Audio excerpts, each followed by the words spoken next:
Welcome to the Dr. Wyatt Show podcast. We're helping couples resolve their resentments and rekindle their love is the mission. I'm your host, Dr. Wyatt Fisher, a licensed psychologist specializing in couples counseling.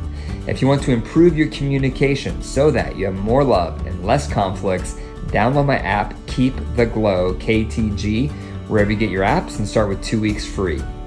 Also, be sure to call me on the podcast with your questions. Anything that you want to pick my brain on, you can reach me at 303-578-0618. Leave a voicemail and I'll respond back to it on a future episode. Also, be sure to follow me on social at Dr. Wyatt Fisher. Today, I'm interviewing Megan and Casey Caston. They are the founders of Marriage 365, which is one of the largest channels on social media dedicated to marriage. They're a wonderful couple, very transparent, very relatable. And in this interview, I asked them a whole bunch of questions on their journey, what made them get through their rough patches, and the wisdom that they've learned through the years working with couples, and how some of these nuggets they share can apply to you. So I hope you enjoyed the interview. Today we have a special treat. We have Casey and Megan Caston, and they are the founders of Marriage 365. They've been married for 21 years. They have 2 kids, and they have a lot to share with us today on how to improve your marriage, how to have a good marriage. So welcome, Megan and Casey, to the podcast. Thanks, you, Dr. Wyatt. Thank you for having us. Yeah, my pleasure. Thanks for being on the show. So I have a list here of questions for you guys that I sent you already, so I know that you're familiar with some of these things. But let's start from the top. If you could, just share a little bit about the history of your marriage, the highs and the lows, and just the backstory. Absolutely. So we met in college. So we're college sweethearts back in 2001. And we like to tell everybody it was love at first sight. There was an instant connection, instant like draw to one another. Dated a couple years, thought this was amazing. This is great. We're best friends. Let's do this forever.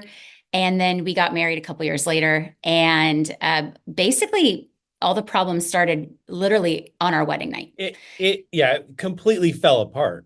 Yeah. I mean, when you hear like the disaster stories of like weddings or honeymoons or wedding night, like that was us. And, within a couple of years, we were headed towards divorce. And, Casey and I talk about this all the time. Like we look back and we were so blindly in love, and we really believed that like love, kind of all the myths about love, like love would conquer all and all you need is love. Like we believed all of that because there was so much love and romance and passion, and we were young and like the world is our oyster. And what we realized is we didn't have any tools, skill sets. We didn't know how to communicate. We came in with so much baggage, even being really young, that it was just it all just came out, and it was ugly. Right, babe? There was a lot working against us that we had no idea would be challenges. I mean, dating was the easy stuff. And then we got married and it was like all the expectations that you were going to make me happy. When Megan wouldn't, I would just rage, and it was screaming matches. I mean, the stuff that was working against us to be successful is pretty overwhelming. Like I have ADHD. I had about 30 jobs before Marriage 365. We struggled with infertility. We have a child with special needs. We had $250,000 in debt. We're both stubborn leaders. So, I mean, we're very competitive, and there was zero awareness that we had walking into marriage. And to top it all off, from our family of origin, there's 12 marriages between both sets of our parents. 12 marriages. My mom, 12, like your mom and both your parents have been married combined 12 times? Yes. Correct. So my mom's on her 6th marriage. So his mom takes up half of it, but Okay. There's a lot of other marriages. And then on top of that, we obviously were raised in blended families, right? Because of that. And there was affairs. Not every parent had an affair. It's hard to keep track, but that was kind of our norm. Like when things get hard, you just go get divorced and you pick a different person. Sure. And so one thing I think that drew us together when dating was almost that trauma bond, like that unhealthy trauma bond of we didn't like our childhood, so let's be different. And so like the desire and the hope was there, but we didn't have the skill sets, the knowledge that all of that was going to come crashing together and make this really unhealthy relationship. And that's what happened. So yeah, by year 3, we had grown so far apart that we always tell people, we're like, there was no love between us. There was hatred, resentment, deep-seated resentment that just grew roots in all areas of our relationship. Sure. Wow. So what was it about your wedding night? Like you went from dating, let's get married, to on the wedding night, you said you could tell things were wrong. We're going to go there. We're going to go there. Well, I guess it's my story to tell because, I grew up in a Christian home, and I waited till I was married to have sex. So on our wedding night, it was, obviously a lot of anticipation and excitement. And there was kind of this idea that was going to go from 0 to 100 once we got married, like just have sex all the time. Yeah. So we had sex the first time. It was a little short. It wasn't real long. A little quick, but a little quick. But around 2 a.m., I nudged Megan. I was like, hey, let's go round 2. Well, she was sleeping, and yeah, again, zero lack of awareness. She just said no to me. Well, I took that as sexual rejection. Like, my wife's rejecting me? This is crazy. This isn't what I signed up for. So I pouted and I went and slept on the couch. So here I am. I wake up first morning of like a newlywed person thinking I'm going to roll over and see my beautiful husband, and he's not there. And I'm like, I go into the other room. Like we had like the honeymoon suite at the hotel. And I'm like, what are you doing? And he's like, I asked to have sex and you said no. Now, I don't even remember that. One thing about me, I am a very heavy sleeper. I don't even remember him waking me up. But that was the spark of like this downward spiral of these expectations, rejection. And I just thought that was the most bizarre thing. Like, well, okay, so I said no, like it's not the end of the world. Like we have tomorrow, we have our honeymoon coming up. Sure. But to Kathy, that was everything. And that we just didn't know how to resolve any kind of conflict. There was zero conflict resolution. Yeah. Wow. Yeah, I can see that, right? Especially, all those different expectations with what the bedroom is supposed to look like. And so that's how it all started. So through the unraveling of your marriage, what made you guys hang in there instead of just throwing in the towel? Yeah. So my best friend, who, God love her, she gave me great advice and said, Megan, I know you're going to try to file for divorce. I begged Casey to go to therapy with me. He wouldn't go. I was raised in a home where therapy was viewed as healthy, normal. If you need help, raise your hand. There's people who are going to help you. Casey's family raised him to think that therapy's bad, that only crazy people need therapy. So there's another difference that came in when we were hurting, right? Sure. So I went to see a therapist by myself, and I'm so grateful for the wisdom that she gave me. And it completely changed my entire perspective of myself and my marriage. And she said, basically, if you want to make a better marriage, make a better you. You're here. I can teach you, guide you, teach you how to communicate, teach you how to try to help him bring defenses down. Like I can teach you all these amazing tools and really help even heal just the parts, Megan, in your life that need to be fixed or that you want to work and grow on. And hopefully you'll have a positive impact on your husband. But even if you don't, you're getting healthy because you're here and you want to. And it really intrigued me. And so for 13 months, I worked on my marriage by myself. He made fun of me going to therapy. I was starting to apologize for things, and it'd throw him off. He'd be like, whoa. Like I remember saying to him, hey, I know you've been telling me I'm controlling, which was true, but I didn't want to admit it. Right. Yeah. But now I'm like humbling myself. I'm going to therapy. I'm realizing, I'm a controlling person. And I just showed up and I was like, you know what? You've been telling me for years I'm controlling. You're right. His jaw dropped. He's like, what? Did you just say I was right? He's like, you keep going to that therapist. Yeah. Yeah. You keep going because you're the problem. Yeah. But I just remember going, and I am so sorry because I can't imagine how that must feel to be controlled by your wife. We're supposed to be a team. And I just started having boundaries and forgiving him. And my heart softened. My heart softened towards him. I saw him realizing that hurt people. That's when I learned that term. I was hurting. So I was hurting him and he was hurting me. And Yeah. in order to stop that cycle, it has to start with somebody. And I'm really glad looking back, I chose me and said, you know what? I don't want to be the hurting person anymore, hurting other people. And Well, so and then Megan's setting healthy boundaries, which then as she's enforcing those boundaries, I couldn't get away with bad behavior. And she was truly modeling for me as someone, as a husband who was like kind of like checked out. I was stewing in resentment and anger. I'm seeing her change in front of me, and I'm like, oh, that's like a vision of what I could be too. And it was really apparent right away. Well, right away, I'd say as she started to grow, it became apparent who is the toxic person in the relationship.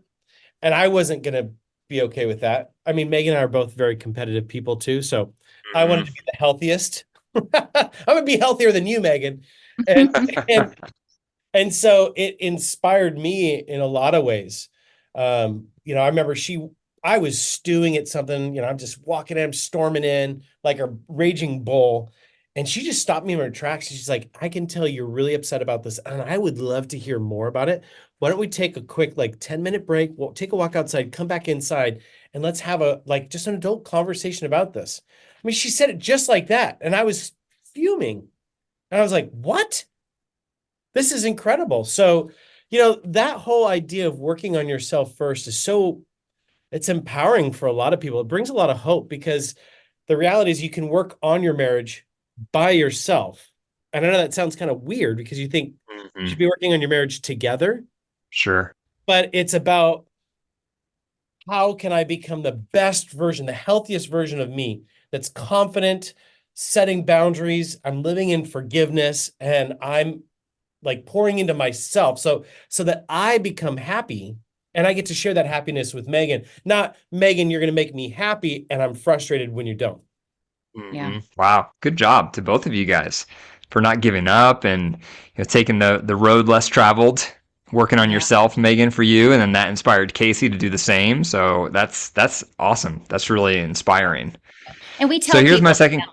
Yeah. I'm sorry. Go ahead. I want to say this. We always tell people this because they think, well, does that mean that when Casey woke up and you guys just rekindled right away? No, it was years of repairing and rebuilding trust, right? Learning new skill sets together. And I think we took 3 years to destroy our marriage and it took about 5 years to really rebuild it back up. Yeah, that makes sense. That's a lot of scar tissue you have to recover from. Yes. Yeah. Okay, so let's see. How did you guys get started helping couples? Like, what made you go from we're doing well, so let's start helping other couples? I think when we first went after this, there was a lot of books that were thrown at us. We could barely afford therapy. That became expensive, and we really wanted to. I mean, obviously, as we healed our marriage, we saw other people were struggling as well. That was a big awareness for us. And once you start sharing your story with other people, they tend to open up as well, right? They don't lead off with, oh, we're doing terrible. But once you start sharing, people go, yeah, that's kind of us too. Yeah. So we were really looking for how do we get through this and afford it at the same time? Sure. And so I think Megan and I really had an eye on trying to be innovative in this space. What are creative ways that we can help people in their relationship through use of technology? Really, we were coaching individuals at the beginning, and then we were teaching them principles. We thought, well, what if we record ourselves teaching the principle? They can watch that video, and then when we coach them, we can actually go walk them through that. Well, one video turned into many videos. And then that's turned into our app today. Yeah, we started back in 2013 with a Facebook page. And really, it was from a lot of our own marriage mentors, our friends and family, where we were able to kind of just walk them through the stuff that we realized and figured out on our own. And they kept saying, you guys got to share this with the world. These are things that I don't think people realize are out there. And people need this. And we were like, wow. I mean, there's obviously a much bigger story to that, but in a nutshell, that 2013 Facebook page, one follower becomes 10,000, becomes 500,000. And you realize, wow, we've got something. And similar to you, we obviously offer a variety of resources, but something that we've realized, and I'm sure you already knew this, but there aren't enough of us helping the amount of people who need the help. Holy Sure. cow. That's right. Right? Yeah. Think about Yeah. how many people are in romantic relationships, marriages, they're navigating it. And most people, I'm sure you could agree on this, didn't have a healthy mom and dad that modeled this for them. And so it makes me sad to think that people assume, well, we should know what we're doing. And I'm like, it's okay that you don't know what you're doing because none of us knew what we were doing until we got married, unless you maybe had a great mom and dad who talked about it, who modeled stuff. You've got to one up. But even then, that doesn't mean you're going to have, the marriage that you necessarily want. And so, yeah, I think that it's been really amazing to be into this space like you. It's inspiring and very rewarding. Wow. That's great. Good for you guys. You're really paying it forward, it sounds like. We Yeah, try. that's excellent. Okay, so what are some of the top problems with couples that you hear from? Mm. Hmm. I feel like one of the major causes of someone that's reaching out to us is they are in a one-sided marriage. And typically that other spouse is either a complete avoider, and then they just say, "You're crazy, we're fine," or they're completely on autopilot. They just kind of, it's really interesting how intentional people are in the dating years and then slip into kind of just the rhythms and routines of life. And they don't have the energy or the creativity to to sustain long-term love. Yeah. Yeah, they kind of fall asleep over time. Yeah. And Yeah. again, it's not intentional. It's not like they're waking up saying, I'm going to be lazy in my marriage or I'm going to be on autopilot, right? It's Yeah. this slow and steady kind of growing apart. Mm. Are you ready to put your marriage first again? If you answered yes, book your marriage retreat for November 16th in Denver, Colorado.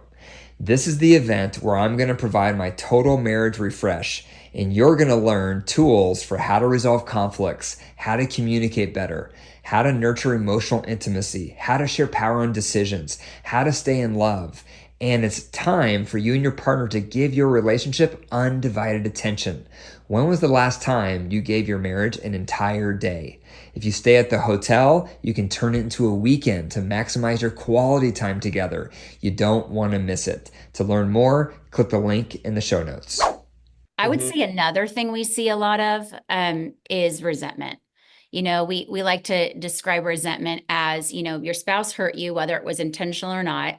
That becomes unforgiveness. And if it's not dealt with, resentment is that pain that takes root, and it takes root into your heart, your thoughts towards your spouse, your head, all of that. Like it's now living in your body. Like it's living in your mental space. It's probably affecting you physically where you're not sleeping or you've got, stress, anxiety, and they know they're hurting. And it's really hard to see the hope and the like, how am I going to overcome the hurt? Yeah, and I'd say the resentment comes from a lot of people feeling lonely. I'm wondering if you see this too, is there's a lot of lonely people in marriages. Yeah. And Yeah. yeah, Yeah. It's amazing that you're married and you can have another warm body right next to you, but feel like you're all alone. yeah. Right? And I think that there's a feeling of being duped. Like when I was dating you, you were intentional, you took me on dates, and you were like a great conversationalist. That's Yeah. the reason why I got married. And then you became somebody different Yeah. as we got married, and I'm lonely, which of course we know loneliness leads to affairs. I mean, that is It the increases direct the risk honor. for sure. Yeah, Yeah. absolutely. Yeah, not all loneliness leads to affairs, but it can, for Yeah. sure. Yeah. Yeah, it Yeah. is weird. I mean, you expect to be lonely if you're single. You don't expect to be lonely when you hear the Yeah. word marriage. Right. Yeah. Yeah. Especially when you move into that roommate status with your partner, that's when people really start to feel hopeless. Yeah.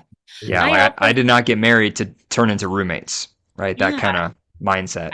Yeah. And I think lastly, I would say another big area that we see with working with couples is just this idea of communication. Like we try to talk, we try to overcome this, and whatever happens, we're either on a fight cycle that we can't get around, we can't get off of, or I Mm. feel very misunderstood.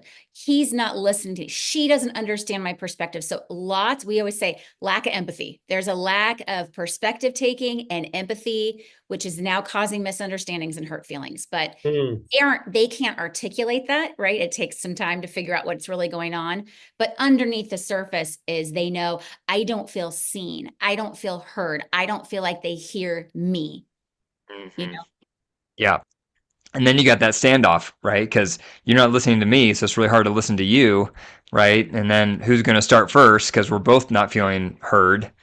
So Yes. yeah. Okay, good. So let's see. Number 4 here, my fourth question for you guys. What are some top tips for couples to foster better connection? Great question. Do you want me to go, babe? Yeah, you go first. I think one of the best things that couples can do is something we call the weekly marriage business meeting. Yes. It's one of those tools that, again, no one told us to do. We kind of created ourselves as entrepreneurs 12 years ago. Gosh, we sit down, we have these business meetings that we're all aligned. Everybody knows what's expected of them, meeting times, project due dates. Why aren't we doing this for marriage? Like, we should know who's taking the kids to practice when, who's doing the cooking, who's doing the cleaning, right? The budget, and so once a week, Casey and I, usually at Sunday nights after the kids go to bed, we sit down and we look at our upcoming week and we make sure that we are aligned with schedules, with, again, budgets, meal planning, all those things. But that's also the time when we say, when are Casey and Megan getting to spend time, because we work together full time, right? Not that kind of time, but just Casey and Megan time. When are we going to have sex? When are we going to go on date night? Can we take a walk this night? Right now, our big thing we're into is the crossword puzzles. We've become that couple that does the crossword puzzle. But like, when are we going to do that? And we're making time for connection, because for us with 2 teenagers, everything's against us. And if we don't put it in our calendar, it's probably not going to happen. So I just think being aligned with schedules and then creating and carving out that time for each other is going to allow you to actually connect. Mm-hmm. Super. What about you, Casey? I mean, the alignment piece right there with the weekly marriage business meeting is so powerful. When we do not do that, there's a lot of text back and forth. Were you supposed to, wait, where are you? What are you doing? Like, there's a lot of confusion. If a couple's looking for a quick win, there's a 2-minute habit that we teach couples. It was one of the most powerful things that we did when we were restoring our relationship. We call it the 60-second blessing. And that's where one spouse for 60 seconds uses their words to share how proud they are of their spouse, what they love about their spouse, how they appreciate them. You're a great mom. You've got wonderful hair. Thanks for staying so organized for us. Like, I love playing games with you. You just express this appreciation. And then when that partner's done, 60 seconds, the other partner then shares it with their spouse. And it's this exchange of positivity. I always say it is truly making love, because out of nothing, you're creating this sentiment that you have about each other. And, it's crazy. If we are stuck on autopilot, we are living as roommates, then my guess is we have not been intentional by sharing how much we love each other and using our words to remind each other, like, you matter. You are meaningful to my life. I love you. And here's some of the things you should know that I appreciate about you. That right there, I always said, you're either planting weed seeds or fruit trees in your marriage garden. And it's through the words that we speak. And for Megan and I, we tore each other down. The scar tissue you talked about earlier, right? Like, we used our words to cut. Yeah. And now we use our words to build. Yeah. I think that's an Air Supply song too, where you said making love out of nothing at all. Isn't that an Air Supply song? Could be. You're quoting Air Supply and you didn't even know it. There you go. Nice. Yeah, no, that makes sense. I mean, so many couples are starving for appreciation, right? And being seen and feeling taken for granted. So it makes sense having a 60-second blessing time every day. That would go a long way. Yeah. Yeah. One question I had on your weekly meeting, you said we even schedule like when are we going to have sex? I know that can be a controversial thing for some couples where they're like, that feels too rigid. It's not spontaneous. Whereas other couples are like, if we don't schedule it, it doesn't happen. How does that work for you guys as far as like scheduling intimacy? Yeah, we're advocates for scheduling sex. And we always tell people if you're having spontaneous sex and you're both happy and satisfied, you don't need to schedule sex. Like that, fast forward this part. It really doesn't apply to you. But we also know the statistics that Yep. rarely are both people in a relationship satisfied with the quality and quantity of sex. So most chances are, listen up. So if our brain is our largest sex organ, then if we're going into it going, wow, I see sex, like for us, to be transparent, it's Wednesday nights. Our kids are out of the house, like for sure. That's hump day. That's a perfect day of the week, right? Day, day. Yes. So it's like kids out of the house, right? It's been they go to youth group at church. It's perfect. So I look at that as, wow, I get to have sex with my husband. Wow, I've been married 21 years and my husband still wants to have sex with me. I get to bring my husband pleasure. We get to do this thing that we both know that we love to do. I believe that if you go in with that mindset, you're going to love it. We've never once, after we've orgasmed, after scheduled sex, said, well, that was a waste of time. Like not once. I've never after that gone, why did we schedule this? If anything, we say, why don't we schedule this more? Yeah. I think that it's about the mindset. So if you go in, I always tell a lot of times women get really hung up on this of like the pressure. And it's like, well, that's your brain's your largest sex organ. So lean into that, get curious, don't avoid that conversation, but go, why am I feeling pressure? Because again, that's something that your thoughts are telling you something versus looking at it as, well, we prioritize the things that matter to us. So this is one of many things that I'm going to prioritize in my life. That's how I view it. That's how we view it. Yeah, good for you. That's awesome. That works for you, and that's a great, healthy priority for your relationship. That's wonderful. Yeah, good. And on that note, here's my next question. What does it mean to be curious and intentional in marriage? Yeah, those are two really healthy mindsets and pillars that we really look at. Couples that are thriving in their marriage, they have a strong curiosity mindset towards the other person. You know, Megan and I was a very different person when I was 24 getting married than I am today. I've changed. My viewpoints have matured. There's a lot of things that are different than 20 years ago. And if I were just to say, well, I'm getting to know this person and then I'm done exploring, you're missing out on so much. And curiosity, if you think about it, it's this strong desire to get to know something or someone. And when you think about that word desire, like we all long to be desired. Like, and curiosity energizes our movement towards each other. And so I think about like when you show curiosity to your spouse, you're showing that you care, that it builds trust. You're showing them that like I'm interested in you. And we all long for that sense of having security in our relationship. And when somebody's pursuing us, that feels amazing. And I'd say the other pillar is intentionality. And that's this idea of moving off of autopilot and moving towards a place of like, I'm going to have purpose. And when I think about being intentional, funny enough, before we started Marriage 365, we'd said, well, let's call ourselves intentional marriages because that's what we want to be all about. And Megan's like, that sounds horrible. Let's call it something different. I said, okay, let's in a branding exercise. She says, well, what if we do like you have to be intentional every day, like 365 days.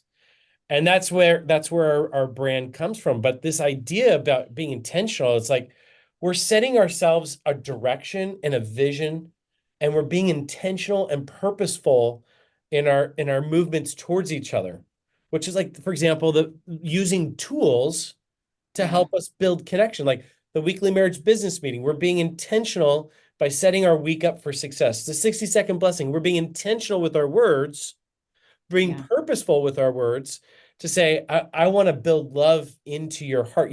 Encouragement, that the etymology is, courage is at the root of that. And cur is the Latin for heart.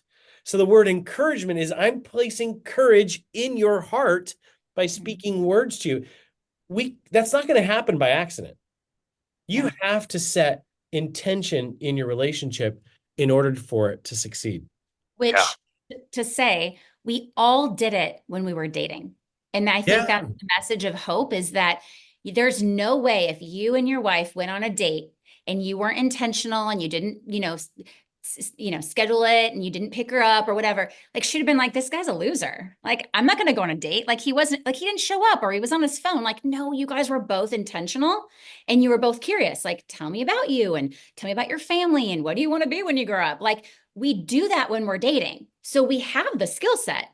We just, for all the different reasons, kids, jobs, busyness, autopilot, whatever you want to call it, we can easily fall into that. And so what's cool is to tell people listening, you can get back on track, but you're going to have to be intentional and curious. And what I love is our calendar is a reflection of what we value and who we value.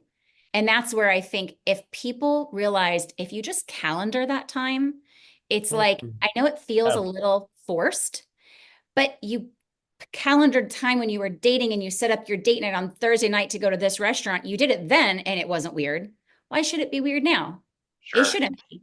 It's all about the mindset. And you're just going to, it just means you're going to have to be a little bit of intentional. Someone wants to go see you, right? And go to a therapy session. They're going to have to find a time that works with you and them. And they're going to have to call the babysitter. There's a lot of intentionality that goes with it. They know it's worth it because they're going to get a result. And that's what we would tell people. It's the same idea, is I'm going to have to be intentional. I'm not going to feel my way through my marriage to get us back on track or to keep and maintaining things. But the benefits are going to be there. Just give it some time. Yeah. I really like the way you frame, you have what it takes because you did it when you were dating. Yeah. Right. Because a lot of people feel like, I just don't have what it takes. I don't know. I just can't make her happy or him happy. But if you go back to, well, what did you do when you were dating? Usually you did something or they want to fall in love with you. So that shows it is inside of you. It's just fallen asleep through the years or gotten distracted. Yeah. That's a good way to say it. It's fallen asleep through the years. Yeah. Yeah. So what would be a main takeaway you would wish for couples listening to this? I mean, mine would be, if you want to make a better marriage, make a better you. Oh, I like that. That's our story, right? Yeah. Yep. There's a lot of empowerment. There's a lot of hope in that. And at the end of the day, you're the only person you have 100% control over. Right. So as someone who, I like to call myself a recovering control freak, it's been the thing that's completely shifted my life. I mean, even as a mom, to be honest with you, even with business, I think when things like COVID happened, it really allowed me to stay sane. Sure. Yeah. Super. What about you, Casey? I wish I knew this a long time ago, but the number one way to build emotional intimacy is by asking open-ended questions. And that requires curiosity. It requires being intentional. And I wish I had a tool, the tools that we created, like we have a book, 365 Connecting Questions for Couples. It's a tool that we created for other people, but we use in our own marriage. And I wish I had that tool much sooner in our journey, because when we were hurting, even though we were hurting, I still wanted to connect with Megan. I just didn't know how do we have a conversation without getting into our stuff? Or how can we carry on the conversation without me, asking a question that's going to spark a fight?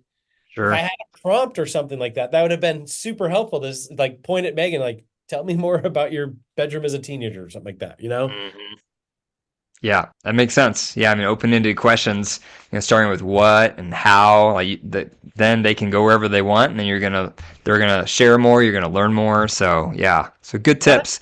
A lot of couples ask boring questions. Or the same questions. Like Casey would ask me, how was your day? What's for dinner? Can we have sex? I feel like every day for 5 years. And I'm like, can you ask me something different? He's like, I want to. The desire. Yeah, the desire's there, but I think people don't know what to ask. Yeah. So if people want to connect more with you, what's the best way to connect?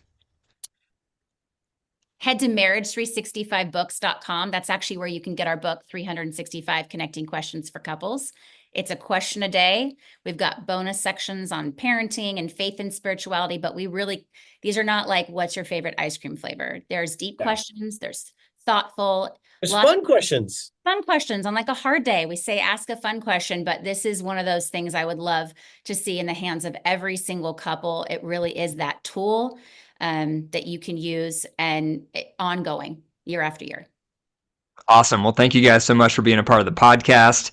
I think all the listeners are going to really enjoy all the nuggets of wisdom you'd shared. And thanks again for taking time out of your day.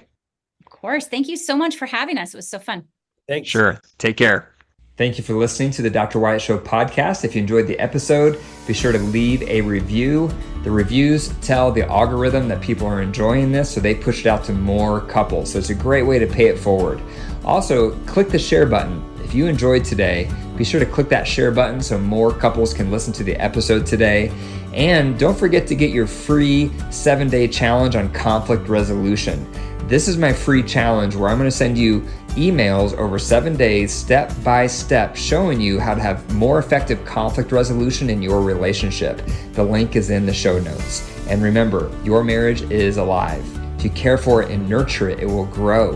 But if you deprive it and neglect it, it will wilt and die. The choice is up to you. Take care.